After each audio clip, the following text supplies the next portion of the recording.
আপনি যদি একজন বাইকার হয়ে থাকেন এবং খুব রিসেন্টলি মোটর ব্লগিং শুরু করতে চাচ্ছেন, অথবা আপনি একজন ট্রাভেল প্রিয় মানুষ, আপনি আপনার ফ্রেন্ডের সাথে অথবা বিভিন্ন জায়গায় সোলো ট্রিপ দিচ্ছেন এবং সেই সব সোলো ট্রিপের স্মৃতিগুলো ক্যামেরাবন্দি করে রাখতে চাচ্ছেন, অথবা ধরুন আপনি আপনার ডেইলি লাইফের অ্যাক্টিভিটিসগুলো ব্লগিং আকারে রেখে দিতে চাচ্ছেন, তাহলে আপনার জন্য DJI Osmo Action 5 Pro।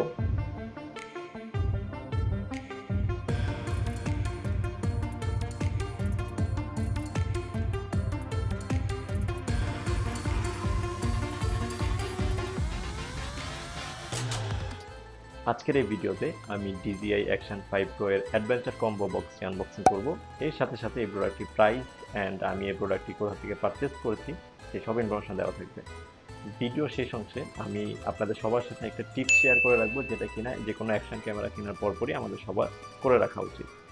So এই হচ্ছে DJI Osmo Action 5 Pro। ক্যামেরাটি মার্কেটে দুটি ভ্যারিয়েন্টে লঞ্চ করেছে, একটি হচ্ছে স্ট্যান্ডার্ড কম্বো, অপরটি অ্যাডভেঞ্চার কম্বো। আমরা যদি মূল বক্সটি খুলি, প্রথমেই দেখতে পাচ্ছি ভিতর থেকে আরো দুটি বক্স দেখা যাচ্ছে, একটি হচ্ছে অ্যাক্সেসরিজ এর জন্য, অপরটি Osmo Action 5 Pro। প্যাকেট দুটি বের করে সাইডে রাখলেই ভিতরে দেখতে পাচ্ছি এক্সটেন্ডেড রডটি। এক্সটেন্ডেড রডের ফার্স্ট হ্যান্ড গ্রিপটা আসলে খুবই ভালো, আর এটার উপরে সারফেসে আসলে রাবার ইউজ করা হয়েছে। এটা বেসিক্যালি একটি সেলফ এক্সটেন্ডেড রডটি 1.5 মিটার পর্যন্ত লম্বা হয়। আপনি যদি সোলো ট্রিপ দিয়ে থাকেন তাহলে এক্সটেন্ডেড রডটি আপনার আসলে ভিডিও শুট করার জন্য খুবই কাজে দিবে। এরপরে যদি আমরা অ্যাক্সেসরিজ বক্সটি খুলি, প্রথমে দেখতে পাচ্ছি একটি ম্যাগনেটিক মাউন্ট। ম্যাগনেটিক মাউন্টের এই সারফেসে আসলে ম্যাগনেটটি ইউজ করা হয়েছে। এরপরে পাচ্ছি হচ্ছে type C to type C cable. তারপরে পাচ্ছি ব্যাটারি চার্জিং হাব। এটা খুবই স্লিম এবং এই চার্জিং হাবে একসাথে আপনি 3টি ব্যাটারি চার্জ করতে পারবেন। এবং উপরে যে ইন্ডিকেটরটা দেওয়া আছে সেটি হচ্ছে যদি গ্রিন লাইট থাকে তাহলে আসলে ব্যাটারিটি ফুল চার্জ অবস্থায় আছে, আর অরেঞ্জ অর রেড কালার থাকলে ব্যাটারিটি আসলে কম দেওয়া আছে, বুঝতে হবে। এরপরে আমরা কিছু ইউজার ম্যানুয়াল পাচ্ছি এবং DJI থেকে একটি কিউআর কোড, যেটা দিয়ে আপনি DJI অ্যাপটি আপনার ফোনে ইনস্টল করতে পারবেন। এর পরের বক্সটি খুললে আমরা প্রথমেই পাচ্ছি মেইন ক্যামেরাটি, আমি একটু সাইড করে রাখলাম। অপর যে অ্যাক্সেসরিজটি পাচ্ছি সেটি হচ্ছে ক্যামেরা কেস। ক্যামেরা কেসের ভিতরে পাচ্ছি দুটি মাউন্ট করার জন্য স্ক্রু, আরও একটি ম্যাগনেটিক মাউন্ট। সো বেসিক্যালি হচ্ছে আমরা অ্যাডভেঞ্চার কম্বো বক্সে দুটি ম্যাগনেটিক মাউন্ট পাচ্ছি। অ্যান্ড এটি হচ্ছে সেই DJI Osmo Action 5 Pro। ক্যামেরাটি আসলে খুবই ছোট, দেখতে পাচ্ছেন যে আমার আঙ্গুলের সমান। ক্যামেরাটির উপরের সাইডে হচ্ছে রেকর্ডিং স্টার্ট অর অফ করার জন্য বাটন দেওয়া আছে, এবং বাম পাশে স্লাইড করে খুললেই এই সাইডটাতে ব্যাটারি এবং হচ্ছে মাইক্রো এসডি কার্ডের স্লট দেওয়া আছে। অ্যাকশন 5 প্রোতে আপনি ম্যাক্সিমাম 1 টেরাবাইট পর্যন্ত মাইক্রো এসডি কার্ড ইউজ করতে পারবেন। ক্যামেরার অপর দিকে আছে হচ্ছে টাইপ সির জন্য আরেকটি পোর্ট, যেটা দিয়ে আপনি ক্যামেরায় ব্যাটারি থাকা অবস্থায় চার্জ করতে পারবেন। অ্যাকশন 5 প্রো এর নিচেই আপনি ম্যাগনেটিক মাউন্ট দিয়ে ক্যামেরাটি মাউন্ট করতে পারবেন। আমরা যদি ক্যামেরাটি অন করি, এই ক্যামেরাটি সুপার ফাস্ট, এটা জাস্ট 0.3 সেকেন্ডে অন হয়ে যায়।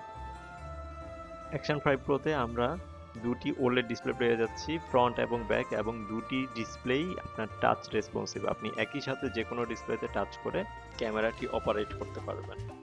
অ্যাকশন 5 প্রো ক্যামেরাটি আমি পারচেস করেছি বসুন্ধরা সিটি থেকে। বসুন্ধরা সিটি মেইন গেট দিয়ে ঢুকলেই হাতের ডান পাশে প্রথম যে বড় ক্যামেরা শপটি থাকবে সেখান থেকে আমি কিনেছি, এবং প্রোডাক্টটির প্রাইস পড়েছিল 50,000 টাকা। ভিডিও শুরুতে বলেছিলাম একটি ট্রিক্স আপনাদের সাথে শেয়ার করব, সেটি হলো DJI Action 5 Pro এর আমরা স্ক্রিন দুদিকেই ওলেড ডিসপ্লে পাচ্ছি এবং একটি বড় লেন্স পাচ্ছি। সো এই গ্লাসগুলোতে স্ক্র্যাচ করার একটা ভয় থেকেই যাচ্ছে, যেহেতু আমরা আউটডোরে শ্যুট করব। সো এটার জন্য একটা প্রোটেক্টিভ গ্লাস ইউজ করা যেতে পারে, যেটা কিনা আমি প্রোডাক্টটি পারচেস করার পরপরই বসুন্ধরা সিটির আরেকটি শপ থেকে লাগিয়ে নিয়েছি। তো সেখানে হচ্ছে যে আমি 3টি গ্লাস প্রোটেক্টর পেয়েছি, দুটি স্ক্রিনের জন্য এবং একটি ক্যামেরা লেন্সের জন্য, এবং প্রোডাক্টটির প্রাইস পড়েছিল 450 টাকা। এই ছিল DJI Action 5 Pro এর আনবক্সিং ভিডিও। আমি এই সিরিজের টোটাল 4টি ভিডিও করার চেষ্টা করব। সেকেন্ড ভিডিওয়ে থাকবে Action 5 Pro এর প্রত্যেকটি বেসিক অ্যান্ড অ্যাডভান্স সেটিংস নিয়ে ডিটেলসে ইনফরমেশন। থার্ড যেটা মোস্ট ইম্পর্টেন্ট, সেটা হচ্ছে আপনি মোটর ব্লগিং শুরু করতে চাচ্ছেন, মোটর ব্লগিংয়ে হেলমেটের সাথে সাথে আপনার আসলে কী কী ইকুইপমেন্ট লাগবে মোটর ব্লগিং শুরু করার জন্য। আপনি অলরেডি পিছনে আমার হেলমেট দেখতে পাচ্ছেন। সো এই হেলমেটের আসলে মাউন্ট করার জন্য কী কী ইকুইপমেন্ট লাগবে মোটর ব্লগিং শুরু করার জন্য, সেই সব ইনফরমেশন দেওয়া থাকবে। এবং ফোর্থ হচ্ছে যে অ্যাকশন 5 প্রোর প্রত্যেকটি সেটিংয়ে আলাদা আলাদা ভিডিও করে ভিডিওগুলো কম্পারিজন করবো, যাতে করে আপনাদের বুঝতে সুবিধা হয় আপনার জন্য সুইটেবল সেটিং কি হতে যাচ্ছে। হোপফুলি ভিডিওগুলো আপনারা দেখবেন। Till then, take care.